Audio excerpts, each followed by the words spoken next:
Hello, banana കോണിൻ്റെ recipe നോക്കാം. ആദ്യം തന്നെ ചൂടായ പാനിലേക്ക് നെയ്യ് ഒഴിച്ച് ചൂടാവുമ്പോൾ അതിലേക്ക് നട്ട്സ് എല്ലാം ഇട്ടിട്ട് ഒന്ന് മൂപ്പിക്കുക. അതിലേക്ക് ചെറുതായിട്ട് മുറിച്ചിട്ടുള്ള നേന്ത്രപ്പഴവും പഞ്ചസാരയും ഏലക്കാപ്പൊടിയും തേങ്ങയും ചേർത്ത് നല്ലോണം ഇളക്കുക. ഇളക്കി അത്യാവശ്യം ആവുന്ന സമയത്ത് തീ ഓഫ് ചെയ്യുക. പിന്നീട് നമുക്ക് വേണ്ടത് ഇത് ഫില്ല് ചെയ്യാനുള്ള കോണാണ്. അതിനു വേണ്ടിയിട്ട് നമ്മൾ സമൂസ ഷീറ്റ് എടുത്തിട്ട് പകുതി മുറിക്കുക.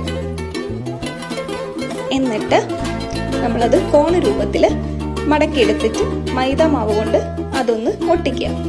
ശേഷം നമ്മൾ ഉണ്ടാക്കി വെച്ചിട്ടുള്ള മസാല അതിൽ നിറച്ച് മേൽഭാഗത്തും കുറച്ച് മൈദ ഒന്ന് തൂവി കൊടുത്തിട്ട് അതിൻ്റെ മേലെ ബ്രെഡ് ക്രംസ് കൊണ്ട് ഒന്ന് കവർ ചെയ്യാം.